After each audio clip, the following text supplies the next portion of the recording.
Tai treneriui užbaigtas pasirengimas sezonui, smagi pergalė 3-0, kokie įspūdžiai? Tai įspūdžiai jau šį kartą tikrai geresnė negu po praeitų rungtynių. 3-0 tikrai žaidėjai vykdė tą planą, ko iš jų norim ir tas zonas atidenginėjo. Tai šiandien, kiek praeitą savaitę buvau truputį kitaip nusiteikęs po rungtynių, tai šiandien esu patenkintas, dabar liko lengviausia dalis tą visą išlaikyti sezonę. Tai jau galima sakyti, kad čia yra tai, ką norit matyti, jau forma kažkokia. Dar faktas, kad yra tų dalykų taisytinų, bet ten tikrai jau sąlyginai mažos detalės palyginus, nuo ko mes pradėjom atsispyrinėti. Tai palyginus tikrai jau tos užuomazgos ir tas vaizdas jau truputį matosi, kaip mes norim išeidinėti tas atakas ir taip toliau. O sakau, liko dabar tokios mažos detalės, kur dar galima dadėti ir dar labiau patobulinti tą mūsų žaidimą. Čia toks jau braižas bus, tiesiog Jelgava vos perimdavo kamuolį, ilgai neužsibūdavo, su juo gana greit pavykdavo susigrąžinti kamuolį, tai galim tikėtis tokios sūduvos nuolat. Faktas 36 rungtynės, dar plius taurės rungtynės, išlaikyti viską taip pat yra ir bus sunku, bet kaip ir minėjau, čia yra vaizdas to, kurio mes norim ir dėl kurio mes dirbam, kad jį išgautume. Tai šiandien ar, nežinau, Sūduva tokia gera buvo, ar Jelgava tokia prasta, kad rezultatas toks 3-0? Absoliučiai visada žaidžiam taip, kaip varžovas leidžia. Tai kartais jis leidžia daugiau, kartais leidžia mažiau. Tai stengiamės akcentuotis į savo žaidimą ir nelabai žiūrėjome, kaip ten sekasi tiem varžovom. Žaidėm savo žaidimą, norėjom jį tobulinti ir manau tas vaizdas tuo tiek ir žiūrovų sąlyginai tenkino ir sakau, mane ir visą štabą, tai to mes norim ir sezono metu, kad vaikinai dar gal biškiai agresyvumo, tai iš vis bus.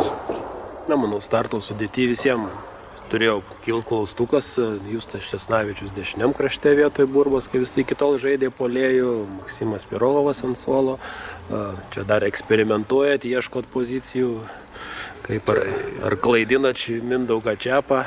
Taip, čia kad akis nepagautų, kur čia žaidžia. Ne, iš tikrųjų tai labai mėgstu universalius žaidėjus ir draugiškose rungtynėse tikrai puikia vieta, kur galima pasižiūrėti, kur žaidėjai kitose pozicijose kvėpuoja, kuo kvėpuoja, atsiprašau.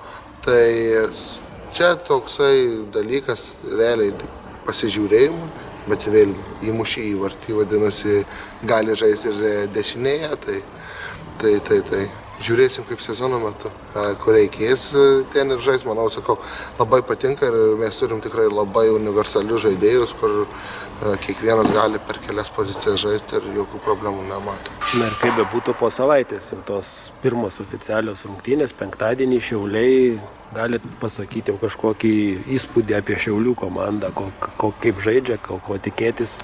Tai normalu. Kiekvienai trenerių Čiapo komandai, tai yra be galo kovinga komanda, tai to netims iš komandos ir dar tokį, kaip sakyti, iš teigiamos pusės naglė agresyvų žaidėjai dasijungė, tai tą visą tokį tonusą agresyvumo dar tik pakels tą komandą,